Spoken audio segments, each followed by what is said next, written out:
Hello दोस्तों, कैसे हैं आप लोग। तो आज मैं आप लोगों को एक कहानी बताती हूँ। पांचों उंगलियाँ बराबर नहीं होती। बाबूजी, अगर आपको रोटी ही खानी थी तो आपको पहले ही बोलना था। हमारे यहाँ ऐसा नहीं होता है कि जब जिसका जी चाहा वो खा लिया। यहाँ गिनकर बनती हैं रोटियाँ। ऐसा नहीं कि आप जब भी बोल देंगे तो रोटी तैयार मिलेगी। अब लीजिए मेरे हिस्से की रोटी, आज मैं किसी तरह चावल खा लूँगी, बोलकर तमक कर उठी सीमा और 2 रोटियाँ रितेश जी के प्लेट में बड़ी ही उपेक्षा से रखी और खुद चावल डोंगे से चावल निकालकर अपनी प्लेट में रखने लगी। रितेश को अपनी बहू का यह रूप देखकर एकदम अवाक रह गए। उन्हें अपने इस अपमान की तो सपने में भी उम्मीद नहीं थी। खैर, सीमा का यह व्यवहार देखकर चौंक तो नीलम भी गई थी, पर उनसे पति का अपमान बर्दाश्त नहीं हुआ, इसलिए बोल पड़ी, बहू, तुमने अपने हिस्से की रोटी क्यों दे दी? तुम मुझसे ले लो रोटी। रहने दीजिए माँ जी, ऐसा ही था तो पहले क्यों नहीं दी खुद की रोटियाँ? आप दोनों एक जैसे ही हैं। अब चलिए खाना खाइए और मुझे भी चैन से खाने दीजिए। उन्हें भी अपनी बड़ी बहू से यह उम्मीद नहीं थी और वह जानती थी कि यह लड़ाई सिर्फ रोटी को लेकर नहीं है, बल्कि अब बहू बेटा उन्हें बर्दाश्त नहीं कर पा रहे हैं। फिर भी मोहित थोड़ा सा तो लिहाज करता ही था, इसलिए दोनों ने इस आशा के साथ अपने बेटे की तरफ देखा कि शायद वह अपनी पत्नी की बात का विरोध करते हुए कहेगा, भला ऐसे कैसे तुम अम्मा और बाबूजी से बात कर रही हो? लेकिन जब उन्होंने देखा कि उनका बेटा सिर झुकाए चुपचाप रोटी के टुकड़े तोड़कर अपने मुंह में रख रहा है, तब वो समझ गए कि अब इस घर में उनका दाना पानी उठ चुका है। अब सम्मान की रोटी यहाँ हरगिज नसीब नहीं होगी और चुपचाप दोनों अपमान के घूंट के साथ किसी तरह रोटी के टुकड़े निगल गए। रितेश जी ने तो दोबारा सब्जी भी नहीं ली, बस किसी तरह रोटी दाल में भिगोकर निगल गए। अगर जरा सा भी खाना छोड़ देते तो फिर से सुनने को मिलता कि खाना बर्बाद कर रहे हैं। इधर पति के अपमान से और बेटे की चुप्पी से नीलम जी की आंखों में आंसू इस तरह बह रहे थे कि रोटी कुछ ज़्यादा ही नमकीन लग रही थी। लेकिन उन्होंने भी बिना एक भी आवाज़ किए किसी तरह थाली का खाना खत्म किया। खाना खत्म करके दोनों जब अपने कमरे में आए तो कुछ देर तक उनके मुंह से कोई आवाज़ ही नहीं निकली। उन्हें समझ में ही नहीं आ रहा था कि क्या बात करें। इतना अपमान और ऐसी बेरुखी उन्हें जीवन में पहली बार देखने के लिए मिली और खाने को लेकर भी इतना अपमान कभी नहीं हुआ था। लगभग पिछले 2 महीने से मोहित और बहू उनसे खराब व्यवहार कर रहे थे। बहू तो सास से उलझने का कोई ना कोई बहाना ढूंढती रहती थी। आज रविवार होने की वजह से पूरा परिवार साथ में लंच कर रहा था। अनिल और सुनील पहले ही खाकर टीवी देखने में लग गए थे। वैसे तो दोपहर में रितेश जी आदतन चावल ही खाते थे। आज बहू ने पनीर बनाया था और पनीर उन्हें रोटी के साथ ही अच्छा लगता था, अतः बहू से रोटी मांग बैठे तो ऐसा लगा जैसे तूफान आ गया हो। बहू का वो रौद्र रूप, वो आंखें तरेर कर हाथ नचाना, सब याद करके रितेश जी और नीलम जी अपमानित सा महसूस कर रहे थे। इस बात को दिल से मत लगाओ दुल्हन, बहुत थक गई होगी। फिर मैंने भी खामखा रोटी मांगकर उससे परेशान कर दिया।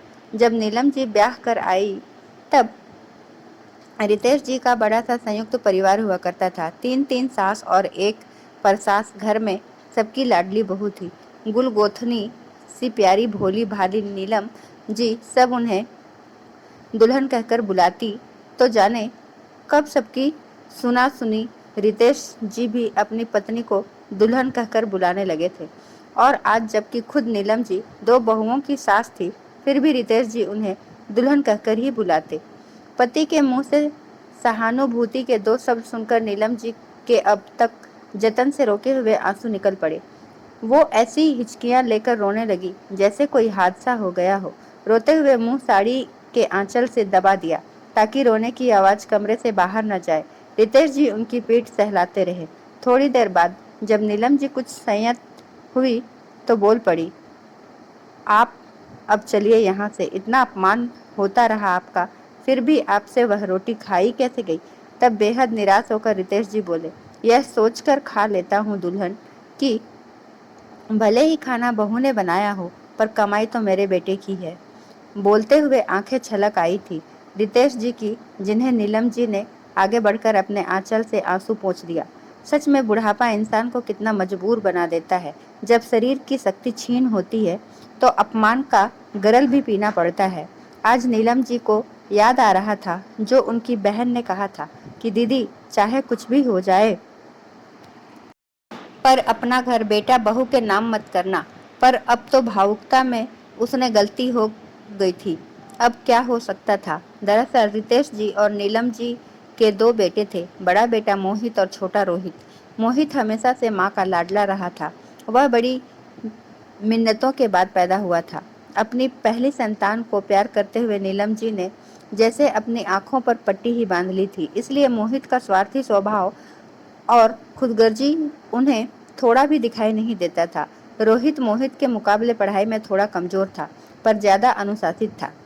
जैसे जैसे दोनों बड़े होते गए, मोहित और भी बदमाश होता गया और रोहित अपने लक्ष्य को समर्पित होने लगा। मोहित एक प्राइवेट कंपनी में जॉब करने लगा और रोहित इंजीनियरिंग में बहुत अच्छा करने के बाद नौकरी के सिलसिले में जो अमेरिका चला गया। अमेरिका में वहीं की लड़की के साथ शादी करके वहीं का होकर रह गया था। उसने माता पिता से संपर्क तो नहीं तोड़ा था, पर उसने शादी एक भारतीय मूल की लड़की शीला से कर ली, जिसके पिता अमेरिका में ही बस गए थे। वैसे तो उससे माता पिता को कोई खास नाराजगी नहीं थी, क्योंकि उन्हें रोहित से कोई उम्मीद नहीं थी। उन्होंने सारी उम्मीद अपने बड़े बेटे मोहित से लगा रखी थी।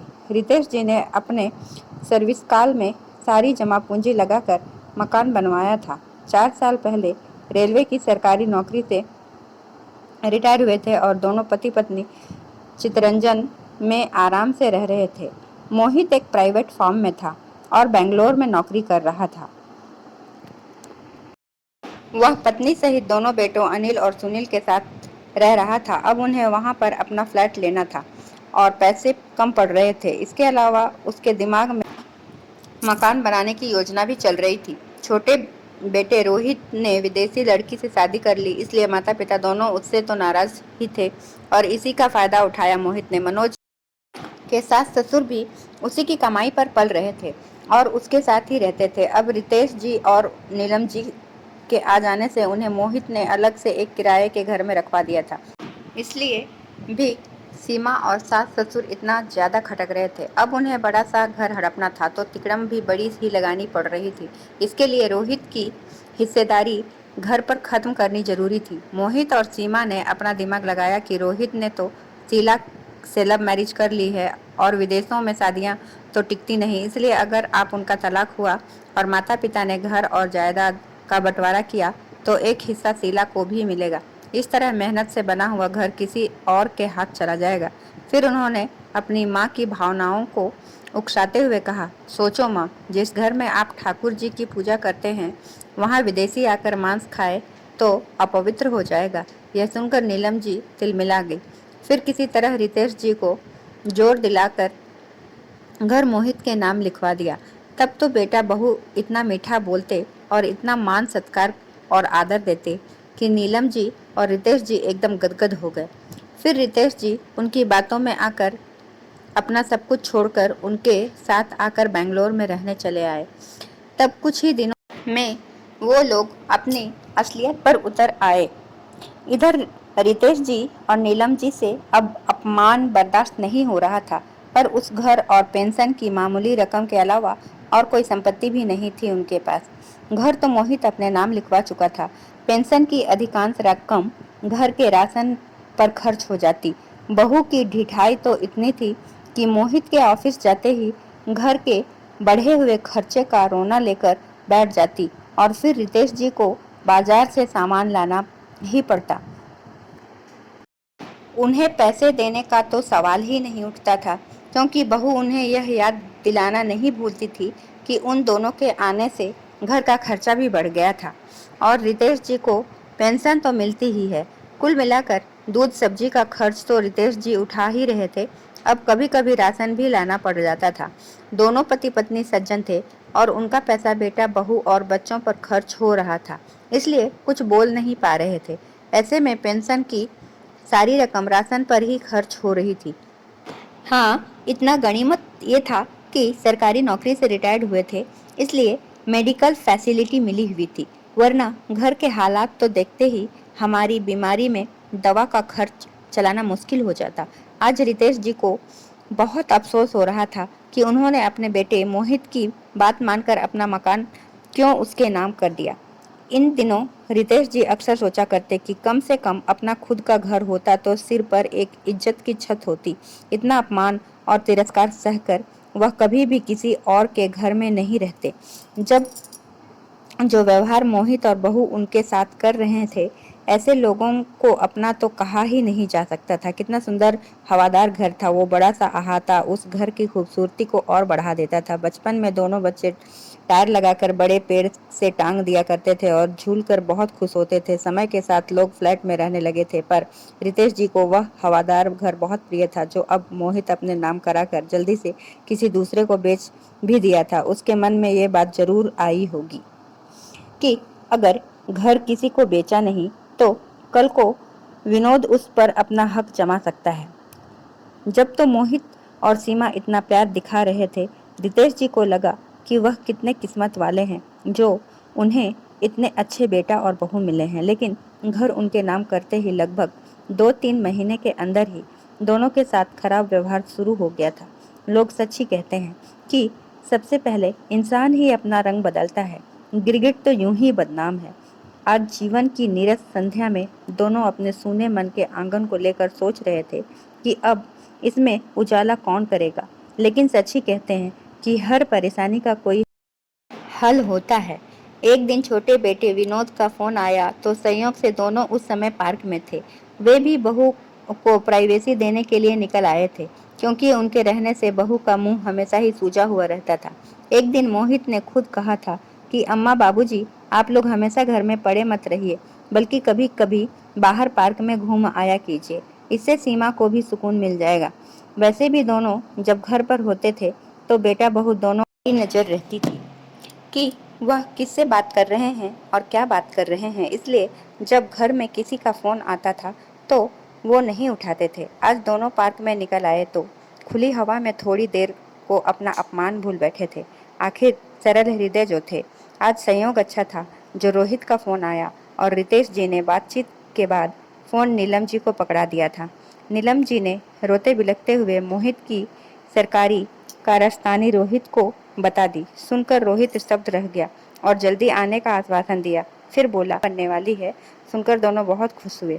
जब रोहित घर आया तो माँ पिताजी की दयनीय हालत देखकर उसे सारी परिस्थिति समझने में देर नहीं लगी।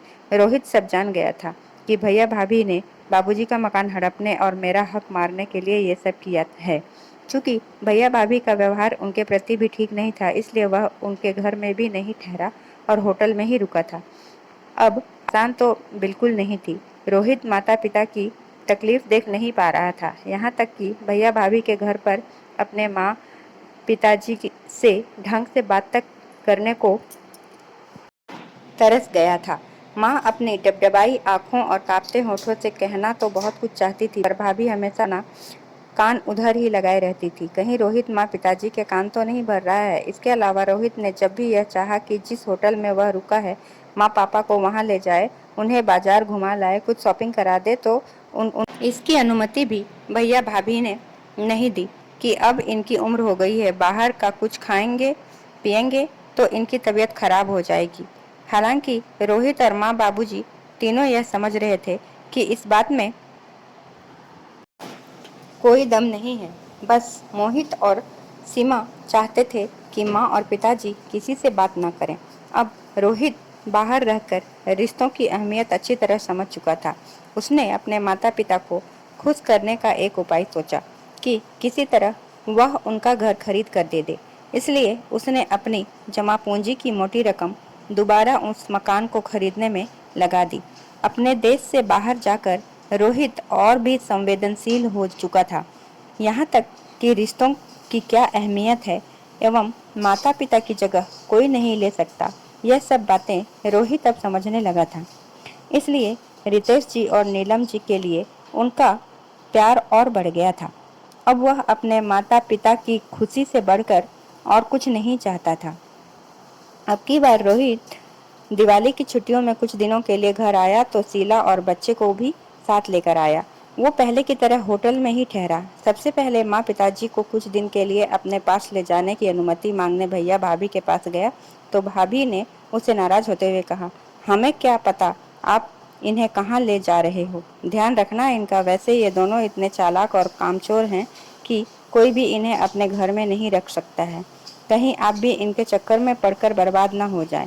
अगर रोहित चाहता तो भाभी की बात का करारा जवाब दे सकता था, पर इस समय उसे अपने माता पिता की भलाई के अलावा और कुछ नहीं रहा था। इसलिए उसने जल्दी जल्दी उनका सामान पैक किया और अपने साथ टैक्सी में बैठा लिया। जब नीलम जी और रितेश जी घर से बाहर निकल रहे थे उस वक्त मोहित तो ऑफिस से नहीं आया था और बहू जानबूझकर रसोई में चली गई थी ताकि उसे बाहर आकर उन्हें विदा न करना पड़े। सीमा अपने आप में इतनी मगरूर थी और चाहती थी कि माता पिता को देखने कोई रिश्तेदार भी ना आए और वह उन्हें अपने पास रखकर ही सताए। खैर, वह अभी खुश थी कि कुछ दिनों के लिए तो किसी तरह वृद्ध माता पिता से छुट्टी मिली। फिर रोहित से कहने लगी, कुछ दिन इन्हें अपने साथ रखेंगे तब पता चलेगा कि बूढ़ों के साथ रहना कितना मुश्किल होता है। कुछ दिन बाद आप तो विदेश चले जाएंगे, फिर से इन्हें हमारे ही सिर पर पटक कर जाएंगे। वृद्धों के साथ रहना इतना भी आसान नहीं, और यहाँ तो दो दो हैं और दोनों ही एक जैसे। अपने माता पिता के बारे में ऐसी बातें सुनकर रोहित का तो खून खौल गया। उसका मन किया कि कहीं पर भाभी को खरी खोटी सुनाए, पर कुछ सोचकर चुप ही रहा। उस दिन छोटी दीपावली थी, इसलिए अनिल और सुनील घर में ही थे। दादा दादी के जाने का नाम सुनकर दोनों बच्चे दादा दादी से लिपट गए थे। पूछने लगे, दादा दादी आप दोनों कहाँ जा रहे हो? चाचू आप दादा दादी को कहाँ ले कर जा रहे हो? बच्चों की बातों से नीलम और रितेश जी का मन बस पिघलने ही वाला था कि अगले ही पल बेटे बहू का प्रतिदिन का अपमान याद आ गया। वे दृढ़ कदमों से छोटे बेटे के साथ बाहर निकल आए। रोहित कुछ नहीं कर रहा था। पूरे रास्ते वह चुपचाप ही था। जब गाड़ी स्टेशन की तरफ मुड़ी तब नीलम जी से नहीं रहा गया। बेटा, तू हमें कहाँ ले जा रहा है? तो रोहित ने मुस्कुराकर कहा, माँ हम घर जा रहे हैं। फिर रितेश जी की ओर मुखातिब होकर बोला, बाबूजी हम तीनों का चितरंजन का टिकट करवाया है, हम वहीं जा रहे हैं।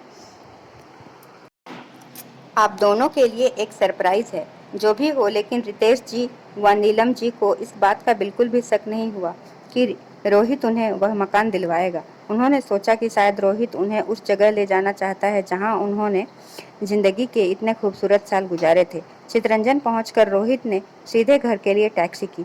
तब नीलम जी ने पूछा, रोहित तू अपनी कॉलोनी में क्यों लिए जा रहा है? क्या किसी के घर कोई शुभ समारोह है? रोहित ने मुस्कुराते हुए कहा, बस कुछ देर और माँ। टैक्सी जब घर के सामने पहुंची तब रोहित ने दोनों को सहारा देकर उतारा। फिर रितेश जी के हाथ में घर की चाबी देकर बोला, बाबूजी लीजिए घर की चाबी और खोलिए घर का गेट। अब इस घर से आपको कोई भी नहीं निकाल सकता। मैंने यह घर खरीद लिया है।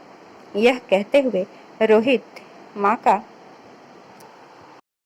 हाथ पकड़कर घर के अंदर ले गया। थोड़ी देर बाद सारा सामान अंदर रखकर जब रोहित और रितेश जी ने नीलम जी को ढूंढा तो एक बहुत ही मार्मिक दृश्य दिखाई दिया। नीलम जी घर के हर दरवाजे खिड़की को पकड़कर ऐसे रो रही थी जैसे कोई माँ अपने बिछड़े बच्चे को पकड़कर रोती है। थोड़ी देर में बच्चों की तरह खुश होकर बोली, अरे बेटा, तूने तो मेरा ठाकुर जी को भी बुला लिया है। कुछ देर बाद रोहित शीला और बच्चे को भी ले आया। शीला अपनी मामी के घर ठहरी थी जो इंडिया में ही रहते थे।